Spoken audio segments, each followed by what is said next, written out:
Imagine a winter town buried in snow, where a little girl meets a misunderstood German shepherd locked behind iron bars.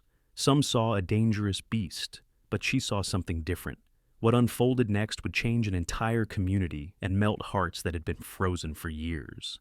If you are watching right now, tell me where you are from in the comments. I love seeing viewers from every corner of the world. And if you enjoy stories of hope, kindness, and second chances, please subscribe to the channel and support us so we can continue bringing you more heartwarming stories. Winterdale was a mountain town where winter did not merely arrive. It settled, lingered, and weighed on rooftops and pine branches like a memory too heavy to shake off. Snow covered the stone pathways so thick that they muffled footsteps and even softened the sound of loneliness. The wind slipped between houses like a restless phantom, tugging at loose shutters, whispering across frozen windows, hinting at things half remembered in the dark. On the far end of Walnut Street stood the Winterdale Sheriff's Office, an old brick building with a yard enclosed by black iron fencing. Beyond that fence, in a heavy steel kennel, rested the creature so many people in town feared, a German shepherd known as Shadow. Shadow was a 5-year-old sable-coated German shepherd, large-framed, with thick fur patterned in dark charcoal and faded rust. His amber eyes held an uncanny depth, the kind of gaze that did not simply look but measured, as though weighing the intentions of every being it fell upon. Shadow's muscles were visible beneath his coat, powerful shoulders, strong haunches, a body built for speed and force. But his expression was not vicious. It was vigilant, almost haunted. Older scars marred his left flank, and a faint indentation circled his neck where a tightening collar had once been. He was silent most of the time, moving only to reposition himself, always alert. The people of Winterdale whispered stories about him, a dangerous dog, a beast, a shadow of violence. But no one understood him. Everyone called him the Dark Ghost, though the nickname carried more superstition than truth. The only one who did not use that name was Sheriff Daniel Harker. Daniel was a man in his early 50s, tall, with broad shoulders beginning to slope under the weight of years. His weathered face was framed by dark graying hair, and beneath thick brows were eyes of muted blue. Observant, tired, yet gentle. Daniel had worked in law enforcement for 28 years. He had seen violent men and frightened animals, cruelty and compassion, grief and forgiveness. People often described him as quiet, calm, and deeply patient. But there was a sorrow within him that shaped everything he did, the loss of his daughter, Mia, who had died in a winter accident 8 years earlier. That grief carved a hollow in him, but also sharpened his empathy toward any being, human or canine, that had known pain. That was why, when he looked at Shadow, he did not see a threat. He saw a wound that had never been allowed to heal. On that particular morning, the sky above Winterdale was the color of tarnished silver. Snow fell gently, not in gusts, but drifting slowly like ash from an unseen heavenly fire. Daniel made his way to the kennel yard, his boots crunching in the snow. Shadow lifted his head. "Good morning, boy," Daniel murmured, voice steady but cautious. He did not approach abruptly. He never did. He stopped a few feet away. Shadow stared, unblinking, attentive. His ears were pricked forward, tail lowered but not tucked, breath slow. A trained observer would see not aggression, but anticipation, waiting to see what the human would do. Daniel lowered himself into a slow crouch. "You're not a killer," he said softly, though no one else was there to hear. "Some folks don't know the difference between fear and violence, but I think I do." Shadow's eyes did not waver. It was at that moment that Deputy Sarah Whitlock stepped out from the back door of the building, carrying a clipboard. Sarah was 34, a slim woman with copper blonde hair tied into a neat braid. She was sharp-faced, quick-witted, and known for her impeccable professionalism, but also for her hidden impatience with sentimentality. She had joined the department from a larger city station, and she upheld regulations with strict adherence. "Sheriff," she called, approaching briskly. "We need to finalize the paperwork regarding the incident last month." Daniel rose. "I know." Sarah cast a glance toward Shadow, eyes narrowing ever so slightly. She wasn't afraid exactly, but she didn't trust the animal. Shadow sensed her skepticism and lowered his gaze but stayed still. Sarah had not always been this rigid. Years before, she had been compassionate, hopeful even. But an incident during her earlier service, where a dog attack resulted in a child's injury and a lawsuit, had left her deeply cautious around large dogs. That experience had reshaped her. She became less trusting of instincts and more reliant on rules. Where Daniel looked at Shadow and saw possibility, Sarah saw risk. "I still recommend transferring him to a more secure facility," she said quietly. "He's unpredictable." Daniel shook his head. "No, he's afraid, not unstable. Fear can look like aggression if no one bothers to recognize the difference." Sarah exhaled, not arguing further. She respected Daniel, not only as her superior, but as a man of integrity, though she often disagreed with his intuition-driven approach. Just then, the large back gate squeaked open. A postal delivery man stepped in, Tom Jennings, a minor character in this winter tableau. Tom was a stout man in his 40s with rosy cheeks and a big nose reddened by countless winters. He was friendly, but spoke a bit too loudly, often filling silences with chatty remarks. "Morning, Sheriff," Tom called. "Got an envelope for you. Special delivery from Fairview County." Daniel took it, breaking the seal. Tom glanced toward Shadow, whistling under his breath. "That dog gives me the goosebumps, I swear. Like he's thinking thoughts he shouldn't be thinking." Daniel replied mildly, "Most beings think more than we give them credit for." Tom made a nervous chuckle, bid farewell, and retreated through the gate. When the delivery man disappeared in the courtyard, a return to quiet snow and breath plumes, Daniel opened the envelope fully. Inside were papers confirming that Shadow had been seized from an illegal private training operation. Not the simple guard dog transfer story the town had been told. Daniel's jaw tightened. Something in the paperwork hinted at cruel methods used to toughen the dogs, methods involving pain, isolation, and deprivation. Daniel crumpled the envelope slightly. "Poor boy," he murmured. Shadow tilted his head, catching the tone more than the meaning. Daniel turned toward the building. "Come on, Sarah, we have work to do."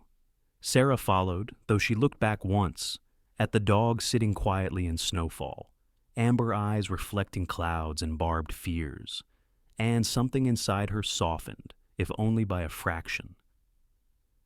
Shadow stayed behind, but not alone. Snowflakes collected along his fur, glinting like tiny frozen tears. He shifted his paws slightly but otherwise remained motionless. He was accustomed to waiting. He had waited much of his life. He waited for commands. He waited for pain.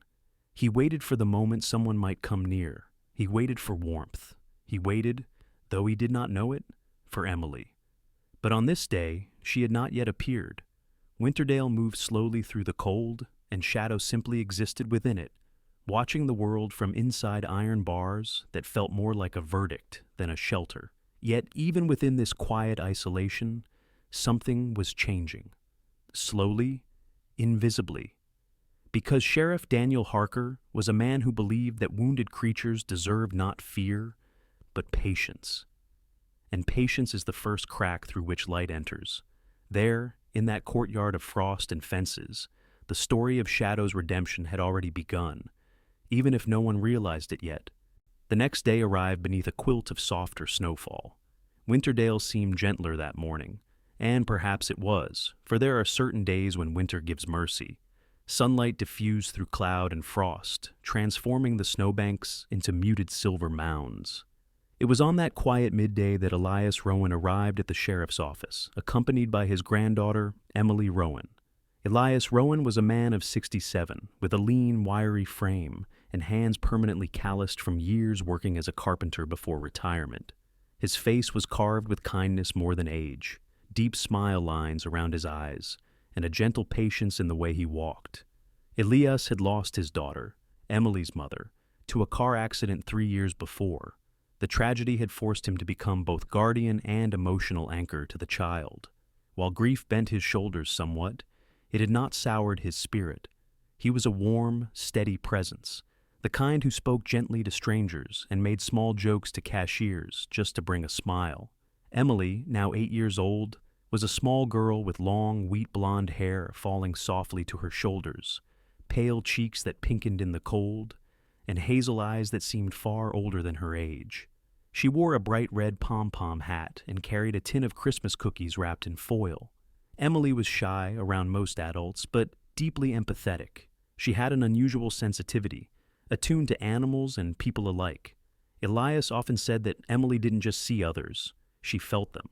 Daniel greeted them at the door. Elias, Emily, what a pleasant surprise. Emily curtsied very slightly, an unconscious gesture she had picked up from watching old holiday films with her grandfather. "We brought Christmas cookies," Elias announced cheerfully. Daniel smiled. "I hope one of them is chocolate chip." Emily nodded with mock seriousness. "Many of them." Daniel led them inside briefly where Sarah, though busy with paperwork, accepted a cookie with a polite look of surprise. Daniel took two, one to eat and one to hide in his desk drawer, as was his secret tradition. After a few minutes, Emily tugged at her grandfather's coat. "Grandpa, can we go outside? The dog is there." Daniel stopped mid-bite. His voice remained gentle. "Emily, Shadow is not like other dogs. He doesn't—" But Emily's eyes were on the yard already. She wasn't drawn by curiosity. She wasn't drawn by fear. She was drawn by recognition, though she could not yet name it. Elias placed a reassuring hand on Daniel's shoulder. "Let's just let her look from a distance. No touching, no getting close." Daniel sighed. "All right, just stay behind the fence." They stepped back into the winter courtyard. Snowflakes drifted in lazy arcs. Emily trotted up to the black iron bars. Shadow was lying inside the kennel, head resting on his paws. He heard her, his head lifted. Two pairs of eyes met, through the frost-laced air. Shadow's amber gaze, that hooded, half-suspicious, half-hurt stare, did not meet Emily's like it met others. For adults, Shadow watched carefully, like reading a threat. But when he looked at Emily, something changed in his posture. His ears lifted ever so slightly. His body did not tense. His tail did not tuck. He simply looked. Emily remained quiet, perfectly still, small mittened hands wrapped around the iron railing. She whispered, barely audible, "Hi." Shadow blinked slowly, a canine signal of calm and acknowledgement. Daniel watched from behind, astonished. Shadow did not growl, did not bark, did not retreat. Emily glanced at Daniel. "Can I say something to him?" Daniel hesitated. "You can talk, but don't put your fingers through the fence." Shadow rose slowly to a standing posture. He approached, carefully, step by step, as though approaching fragile glass. He did not rush. His breath formed soft clouds in the air. Emily began speaking, but not like a child talking to an animal. She spoke as though speaking to someone lonely. "I came to give cookies, but I think you don't eat cookies.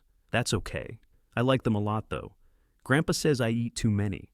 Shadow sat down before her, head tilted slightly as if listening. Emily continued, voice gentle and conversational. "Do you like winter? I like snow. It makes everything quiet so you can hear the inside of things better." No one understood exactly what that meant, except Shadow. Perhaps. Elias and Daniel exchanged a look. One of those silent acknowledgments adults share when something extraordinary but delicate is unfolding. Shadow lowered his head slightly, eyes softening. Daniel felt the hairs on his arms rise. Sarah opened the back door and stepped outside, watching the interaction with cautious interest. Emily asked Daniel, "Was Shadow born here?" Daniel shook his head slowly. "No. He came from somewhere else." "Where?" she pressed. Daniel hesitated, for he did not know the full story. He only knew fragments of Shadow's past. "We're still learning about that," he answered honestly. Emily turned back to Shadow. "You were somewhere that didn't love you." Her voice was solemn, not accusing, compassionate. Shadow's eyes flickered, a small tremor in his jaw, barely visible. Emily leaned slightly closer, but did not cross the fence. "It's okay. You're safe now." Those words, spoken by a child, carried more weight than any official declaration. Daniel absorbed this silently, deeply. He remembered holding his own daughter's hand. He remembered hearing her laugh. He remembered losing her. And for a second, just a second, he imagined Mia speaking to a frightened animal the same way.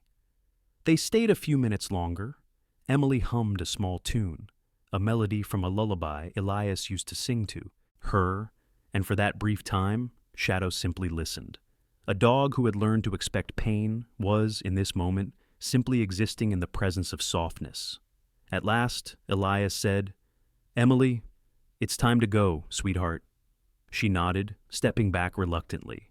Shadow stood silently, gaze following her. Emily lifted her mitten, giving a tiny wave. "Goodbye, Shadow. I'll come back tomorrow."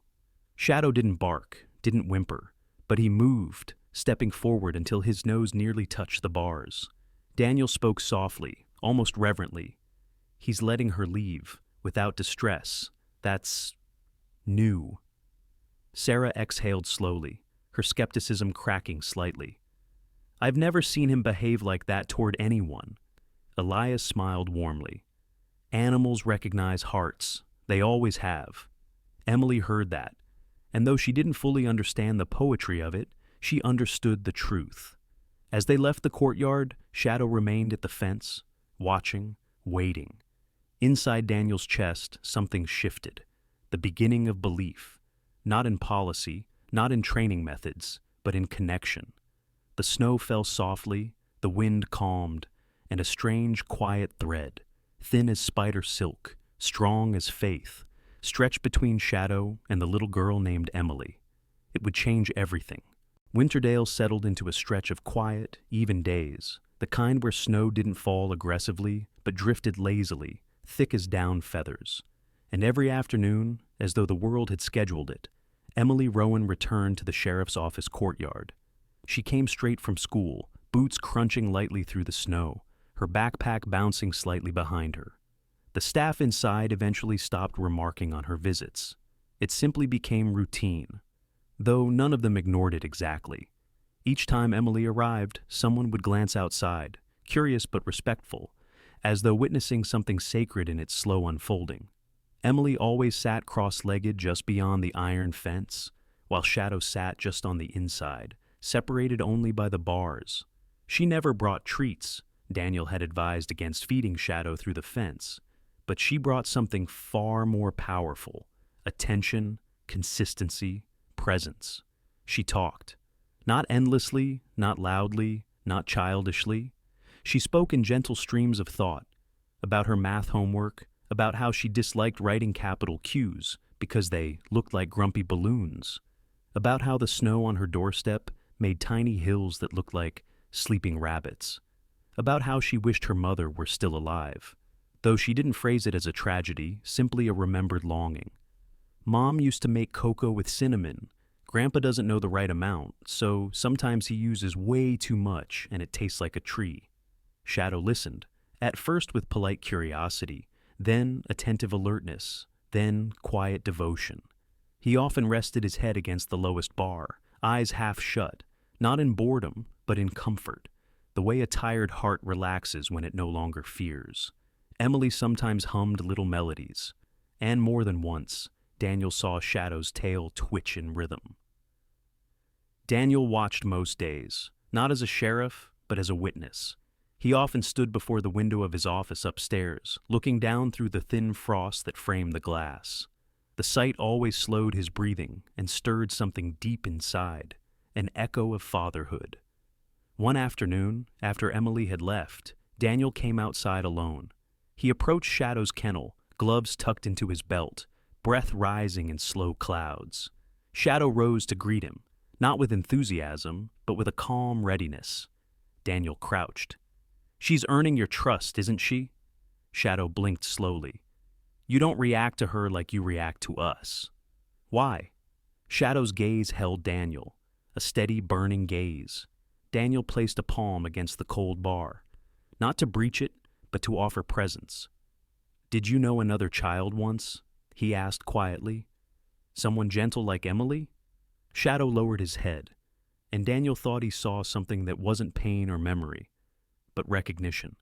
That night, Daniel stayed late in his office, paperwork pile, untouched. Instead, he searched through Shadow's confiscation file and training documentation. Many pages were heavily redacted, but certain details leaked through. Shadow had suffered injury during bite reinforcement cycles.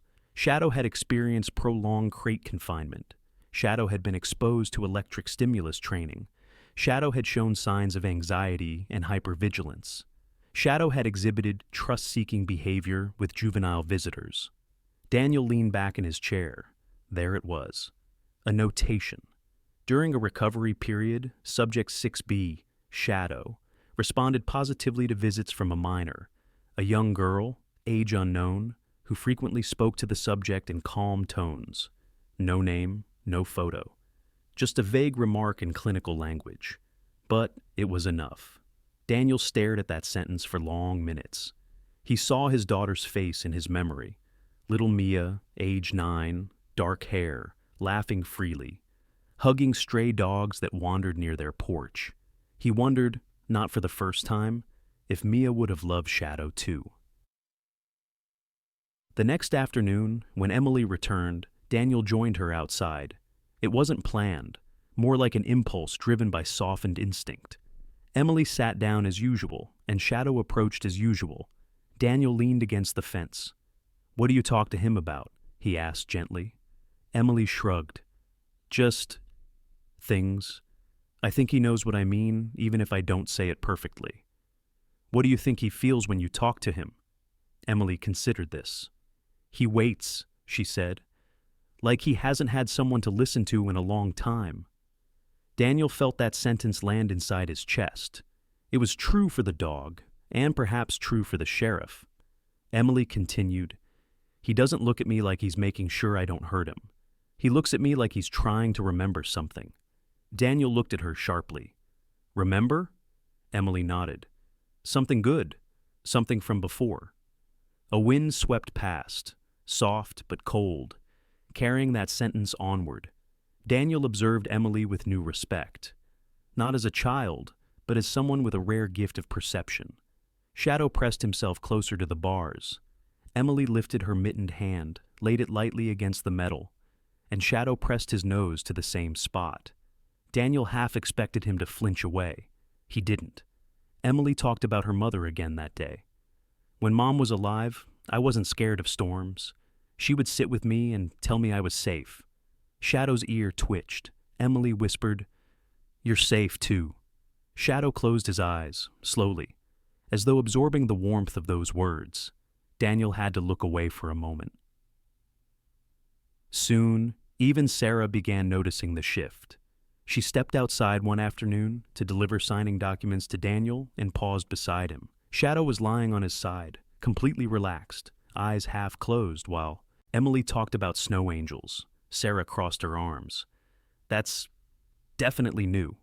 Daniel nodded. "Emily is healing him." Sarah frowned slightly. "She's just talking." "No," Daniel corrected gently. "She's connecting." Sarah looked at Emily and Shadow, a little girl and a bruised soul of a dog, communicating across silence.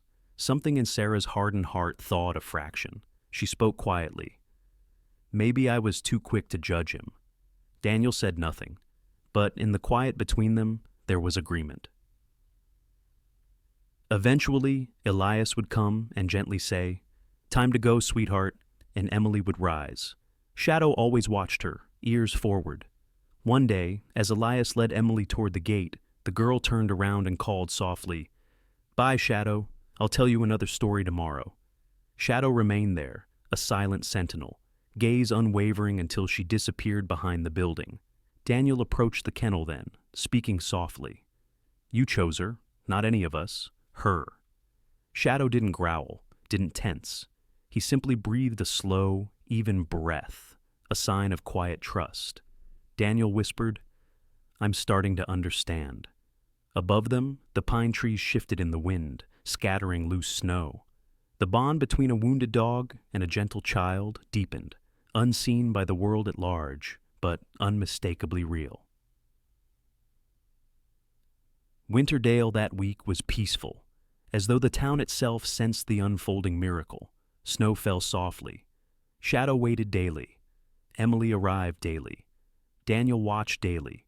Sarah slowly came to believe, and though no one yet understood the reason, everyone sensed that Shadow, the dog once called the Dark Ghost, was becoming something else, not through force, not through command, but through the simple, unstoppable power of kindness. And in that strange, beautiful way, healing had begun.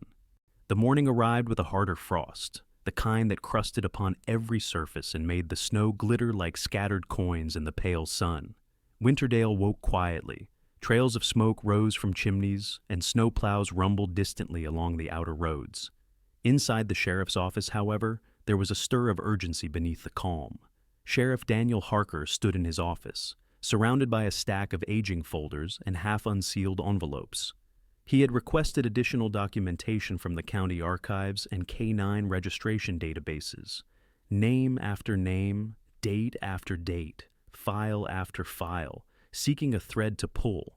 Daniel was not doing this as routine paperwork. He was digging, searching, driven by a growing certainty that Shadow was not merely a dangerous dog who had acted out, but something, or someone, much more complicated. Shadow, meanwhile, lay in his kennel outside, fur curled into a mound against the cold. He slept lightly, always lightly, as though some part of his mind never fully rested. But every time the door of the building opened, he would lift his head and check, half expecting Emily's tiny boots to emerge. Not yet, not morning hours. She would come after school. Back upstairs, Daniel turned toward the newest envelope, stamped from an address in Cedar Ridge County. He sliced it open with a letter opener. Inside was a printed report, slightly faded. Property seizure report, K-9 training facility, private. Operator, unnamed location, rural Cedar Ridge. Violations, unlicensed breeding, unregulated aggression training, misuse of electrical punishment, confinement without humane standards. Daniel's stomach tightened with anger as he read. Then came the detailed notes of animal profiles. He flipped through Subject 2A, euthanized due to uncontrollable behavior. Subject 4F, transferred to private security unit. Subject 6B, Shadow. Daniel froze. There it was. He unfolded the smaller sheet attached to the back. Subject 6B, German Shepherd, male, approx. 4 to 5 years at seizure. Notable injuries, fractured rib, healed, scarring from choke collar, electrical burn patterns, hyperreactive fear response, conditioned aggressive reflex toward adult male strangers. Daniel gripped the paper tighter. Then, halfway down the page, was something new. A note in the margin, handwritten by a facility vet. Subject 6B responds positively to juvenile female interaction. Girl visited during recovery period. Calming effect noted. Daniel read it 3 times.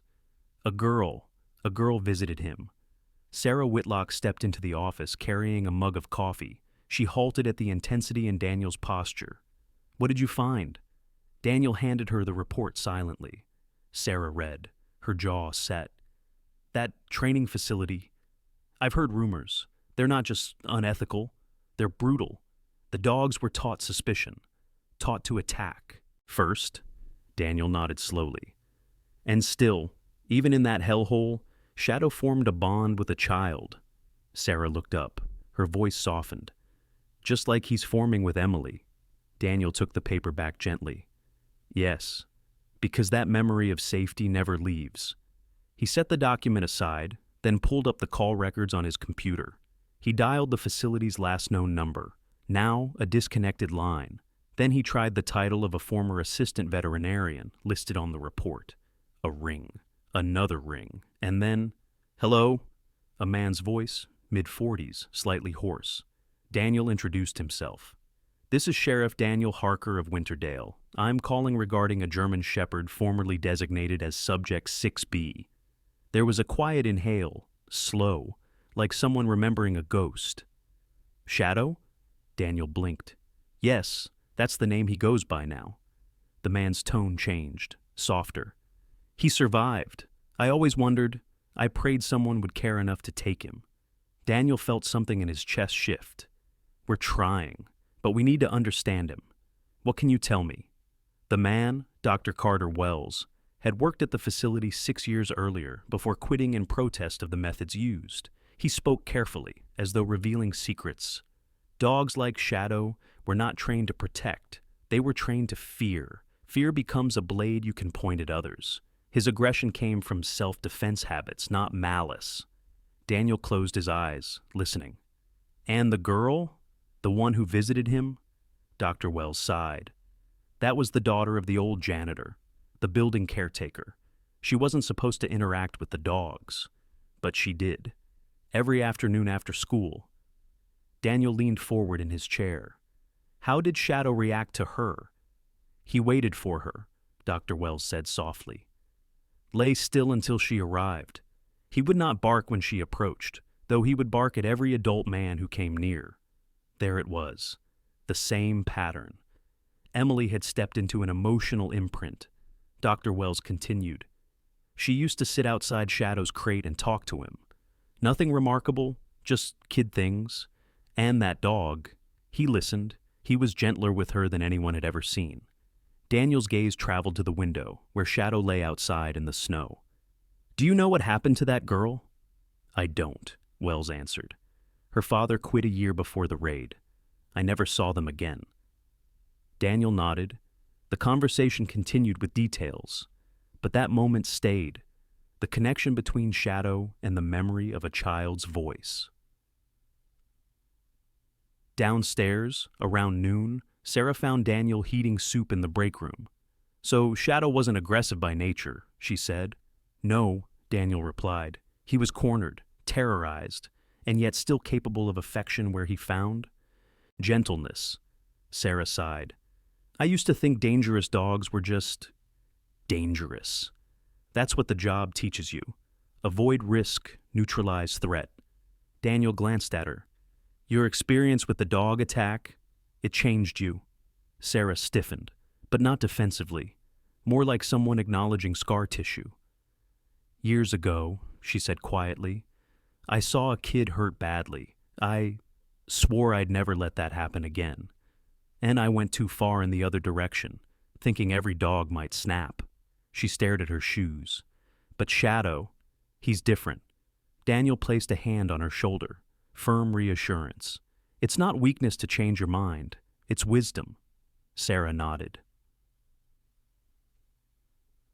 That afternoon, as school ended and the sun dipped early into orange-flecked horizon, Emily appeared again, bundled in a thicker scarf and wool-lined boots. And when she arrived, Shadow stood instantly, not tense, not wary, but expectant. She approached and sat, as always. But this time, Daniel watched with new eyes, not just seeing girl and dog, but seeing memory-bridging time. Emily told Shadow about a snowflake project she had made in art class, and how hers looked like a wobbly spider web. Shadow rested his head near the bars, eyes soft. Daniel stepped closer. Emily? She looked up. Yes? Daniel spoke gently. When you talk to him, do you feel like he knows you? Not just likes you, but knows you? Emily thought quietly. Yes, she said. Like he's remembering something. But I don't know what. Daniel nodded slowly. I think Shadow once had another girl like you in his life. Emily's eyes widened, not with jealousy, but wonder. What happened to her? Daniel shook his head. We don't know, but I think the memory of her helps him trust you. Emily turned back to Shadow with deeper tenderness, as though understanding her role in a legacy of healing. She whispered, You're not alone.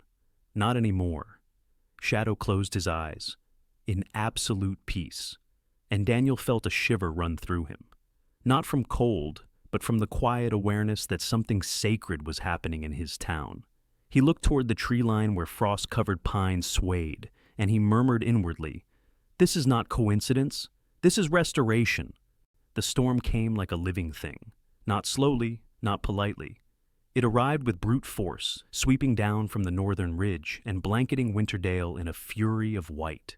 Snowflakes did not drift that night. They slashed sideways, driven by winds that howled like ancient wolves in the forest. Power lines shivered, roofs creaked, windows rattled. The world was swallowed in white noise and white darkness. Sheriff Daniel Harker stood by the frosted window in his office, watching the storm tear across Main Street. He had canceled evening patrols. Conditions were too dangerous. The radio on his desk spat intermittent weather bulletins, static snarling between every transmission. Snow accumulation expected to exceed 2 feet. Visibility near zero. Travel discouraged. He rubbed his eyes. It was past 9 p.m. Emily should be home. She had visited earlier that day, only briefly, because Elias wanted her indoors before the predicted storm hit. When she left, Shadow had watched her go with a restlessness Daniel halfway noticed, the way someone notices a small breeze before a tempest. Outside now, Shadow lay curled in his kennel, buffeted by swirling drifts. Daniel had layered extra blankets inside the shelter and added a wind-blocking panel, but still, he checked every hour. This storm was not kind. At 9:11 p.m., the phone rang. Daniel answered automatically. Winterdale Sheriff's Office, Harker speaking. The voice on the other end was frantic. Elias. "Daniel, Emily is missing?" Daniel's blood ran cold. "What?" "She slipped out the back door. We think she went looking for Mr. Hanley's cat. It got spooked by the storm and ran off. She loves that old cat. She must have gone after it. We don't know how long she's been gone." "Daniel!" Daniel didn't wait. "I'm coming." He slammed the phone down, grabbed his coat, shouted down the hallway. "Sarah! Gear up!" Deputy Sarah Whitlock emerged, already anticipating crisis, her face pale but focused. "What happened?" "Emily's missing." Sarah inhaled sharply, then reached for her snow gear. Daniel rushed outside. The storm slammed into him like a physical wall. Snow whipped across his face, stinging his skin. The wind roared with a ferocity that muted footsteps and muffled shouts. Shadow's head shot up in his kennel. Daniel approached, breath heaving. Emily, lost in the snow. Shadow stood immediately, tail rigid, ears high. A poised alertness, not fear, but activation. Sarah arrived behind Daniel with 2 flashlights and thermal blankets. Daniel stared at Shadow. "He can find her. He will." Sarah hesitated. "Daniel, this is dangerous. If he runs..." Daniel looked at her with eyes that allowed no argument. "If Emily is out there, a human might not find her in time." He turned to Shadow again. "Shadow..." For the first time, Daniel did not speak like a trainer or an officer. He spoke like a father. "Please, save her." He unlocked the kennel. There was no hesitation, no calculation. Shadow burst into the storm like a force of nature. Daniel and Sarah followed, flashlights cutting through white chaos. Emily Rowan was small, and winter is unmerciful to small things. She had gone out in innocence, thinking only of the frightened house cat, Nimbus, who had darted out through a gap in the fence. Nimbus was old, gray with white splotches, plump and slow, beloved by the neighborhood kids who slipped him treats daily. Emily called softly at first, thinking she could coax him back. "Nimbum? Nimbus? Here, kitty." But the storm drowned her voice. Soon she couldn't see the porch light anymore, couldn't see the street, couldn't feel the ground, only powder swallowing her boots. She tried turning back, but every direction looked the same. Cold tightened around her like a fist. Minutes passed, or perhaps an hour. Time lost its meaning. She finally stumbled into a low, snowy depression behind a cluster of trees, half sheltered from the wind. She curled into herself instinctively, trying to preserve warmth. Sleep tugged at her eyes. The world dimmed. Shadow ran through the storm with terrifying purpose, nose low, senses sharpened, muscles rippling beneath thick fur. Every few steps he paused, testing the air. Memories from his training, the good kind, returned. Scent tracking, pattern recognition. But this was not duty. This was devotion. Shadow caught Emily's scent, faint through the snow, but unmistakable. He lunged forward. Daniel and Sarah followed as best they could, but they were human, hindered by terrain and the limits of their senses. Shadow was primal instinct. He bounded through snowdrifts, chest deep in white powder, but unstoppable. And then he found her, a small shape curled in snow. "Emily," Shadow barked, sharp, urgent. Then he stepped into the depression and lay down over her, pressing his body along her side, burying her in his warmth. Emily stirred faintly, eyes fluttering. Shadow? Her voice was so small, but Shadow heard it. He lowered his head to her cheek, breath warming her skin. Emily whispered a half-formed word. Safe.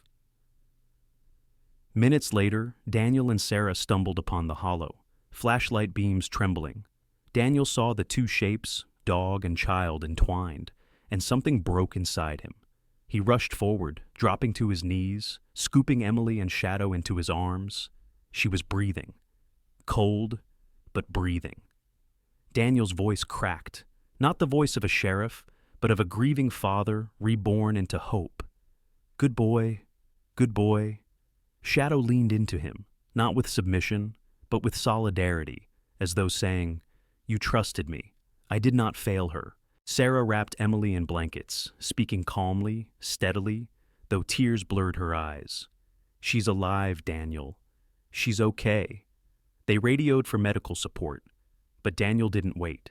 He lifted Emily into his arms, and the three beings, one man, one child, one dog, made their slow journey back through the storm. Shadow walked pressed against Daniel's leg, never leaving Emily's side. The hospital was warm, fluorescent light, heated halls, blankets layered gently. Emily's skin regained color. Doctors declared it mild hypothermia, treatable, a miracle of timing. Shadow lay at the base of the hospital bed, head resting on the rail. Elias sat nearby, gripping Daniel's hand with an emotion that could hardly be named. You saved her. Daniel shook his head. Shadow saved her. I just followed. Emily woke some time during the night, eyes soft and tired, reaching out a hand to touch Shadow's fur. Her first words were, He didn't leave me. Daniel swallowed hard. No, he wouldn't. Because love, even from a wounded creature, is stronger than fear. Outside, the storm exhausted itself. Winds quieted, snow settled. But inside that quiet little room, a bond, forged in cold and fear, had now become unbreakable. Winterdale softened in the days that followed. It wasn't sudden. The way a winter gives way to spring rarely is. But there was a gentleness in the air that hinted at thaw. Snowbanks shrank, ice loosened from rooftop edges, and the rigid hush of bitter winter slowly gave way to bird song and the dripping melody of melting frost. Inside Winterdale Medical Center, Room 14 was no longer a chamber of concern. It had become a room of quiet joy. Emily Rowan, now warm and rosy-cheeked once more, sat propped upright in bed, sipping warm cocoa, the hospital kind, not as good as her mother's, but certainly better than her grandfather's cinnamon experimentations. At the foot of the bed, Shadow lay like a sentinel of both responsibility and affection, head resting over his front paws, eyes half closed in contentment. His large body looked peaceful, utterly at rest, a creature that was no longer hunted by invisible demons. Elias Rowan sat beside Emily, hand lightly patting her knee. Though his face still bore lines of worry from the night of the storm, there now glowed on it a gratitude deeper than speech. Daniel stood by the window, arms crossed but with a softness rarely seen in him, a posture reminiscent of a man humbled by grace. A nurse came in to check vitals. Marjorie Willis, a short, plump woman with silver curls and motherly eyes that always managed to smile. She was a minor figure in town, known mostly for crocheting scarves for local children. She glanced at Shadow. Well, she said warmly, I've seen therapy dogs before, but never one who declared the position for himself. Shadow lifted his head slightly, as though acknowledging the promotional title, and wagged his tail once. Emily giggled. He's not therapy, he's family. Daniel turned. Her words landed with the finality of a declaration that no one in the room would challenge. Later that day, when Emily was well enough to walk, she slid off the bed and onto the floor, burying her arms around Shadow's neck. Shadow, careful as always not to accidentally press too hard or shift his weight, nuzzled her cheek gently with his muzzle. Elias cleared his throat with emotion he couldn't swallow. Daniel stepped forward, voice steady. Emily, there's something we need to discuss. Emily looked up. Daniel continued. Shadow, he doesn't belong in a cage at the station. He belongs with someone who understands him. Her eyes widened with dawning hope. Daniel glanced at Elias. "If your grandfather agrees, I'd like to sign papers to release Shadow into your family's care. Officially." Elias's throat tightened. We'd be honored." Emily burst into a grin so radiant it seemed to brighten not just the room, but perhaps the entire building. "Shadow, you're coming home!" Shadow wagged his tail harder, not wildly, not out of instinct, but with a deliberate joy learned from love. The adoption, though simple in sentiment, required official formality. So 2 days later, back at the sheriff's office, Daniel sat with a clipboard of legalities. Sarah Whitlock stood beside him, pen in hand, a bemused grin on her face. "When we first brought this dog in," she said, "I truly thought we were taking in a dangerous animal." Daniel gave a quiet nod. "That's what we thought we saw. But what we see isn't always the truth." They stepped outside, where Emily and Elias waited near the kennel. Daniel opened the gate, not quickly, not ceremonially, but respectfully, as one might open a door for an equal. Shadow stepped out. Emily knelt and opened her arms. He went to her, without hesitation, without fear. Sarah bent down and gently scratched Shadow behind one ear. "Take good care of this family, especially the little one." Shadow gave her a soft glance of acknowledgement, then turned back toward Emily. Daniel held a final form. He wrote on the line, "Assigned status, family guardian of Emily Rowan." Then he signed, and it was done. Word spread through Winterdale, as it does in all small towns, swiftly, intimately, with embellishments of gentle admiration. The dog once labeled the Dark Ghost was now spoken of as Emily's protector. The children who once crossed the street to avoid the fence now approached with cautious curiosity, offering soft hellos and small, gloved waves. Shadow, to his credit, behaved with measured nobility, calm around children, respectful around adults, alert only toward true threat. And Winterdale gradually fell in love with him. Emily and Shadow developed rituals, morning walks past Pinebrook Bridge, afternoon romps across the thawing fields, evening cuddles by the fireplace as Elias read aloud from old winter storybooks. Shadow would tilt his head as though deciphering each sentence, each emotion. Sometimes Emily sang to him, little lullabies, hummed melodies, the same ones she had once sung through the bars of the kennel. And at those moments, Shadow would press his head against her side, eyes closing with memory and comfort. One afternoon, Daniel visited the Rowan household. Elias welcomed him with a hand clasp. Emily ran out, boots splashing in melted slush, Shadow following closely. "Sheriff, come see Shadow's new bed." Daniel knelt beside the large cushioned dog bed by the fireplace. It was enormous, clearly chosen with loving exaggeration. "You'll need a larger house at this rate," Daniel chuckled. Elias grinned. "I'll build one if I have to." Daniel looked at Shadow, then at Emily. "When I first saw Shadow," he said softly, "I thought he needed to be tamed. I was wrong. He just needed a home." Emily replied, "He was waiting for someone, and I think he found them." Daniel's eyes misted. "Yes, he did." He rose, straightening his coat. "Take care of each other." Emily nodded solemnly. "We will." On one of the final days of winter, when the last of the snow retreated into thin streams under the pine trees, the townspeople witnessed a simple scene that became its own legend. Emily running freely over the bright, thawing hill. Shadow racing after her, tail flying behind him like a flag. Their laughter, one human, one canine, rolling across the meadow like a hymn. Sheriff Daniel Harker stood watching from the ridge above, arms folded loosely across his chest. Sarah Whitlock stood beside him, and even she, once strict and wary, wore a smile without tension. "Hard to believe this is the same dog we locked up," she murmured. Daniel answered, "Because it isn't the same dog. That dog was wounded. This one is healed." A long silence followed. Then Sarah asked quietly, "Do you ever feel like some things happen for a reason?" Daniel didn't look away from Emily and Shadow. "I used to doubt that. After losing Mia, I doubted everything. But now, I'm beginning to think God doesn't always shout. Sometimes he whispers, through small hands and old souls and faithful dogs." Shadow reached Emily at the bottom of the hill, and they collapsed together in a heap of giggling child and wagging fur. Daniel exhaled, slow, deep, feeling his heart warm in a place once frozen. Because now he understood. The ice of grief melts not by force, but by love. And in Winterdale, winter had finally begun to thaw. In the quiet closing of this story, we are reminded that God's miracles do not always arrive with thunder or bright angels.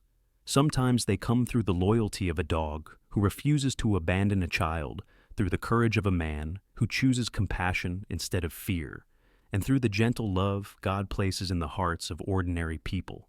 In our own lives, we all face storms moments when we feel lost, scared, or alone. But God walks beside us even then, guiding our steps and healing our hearts in ways we often only recognize afterward. If this story touched your heart, please share it with someone who may need encouragement. Today, leave a comment to tell us your thoughts and type Amen if you believe in the quiet miracles God sends. Do not forget to subscribe to the channel so we can continue bringing stories of faith, hope, and gentle redemption. May God bless you and your loved ones with peace, protection, and strength.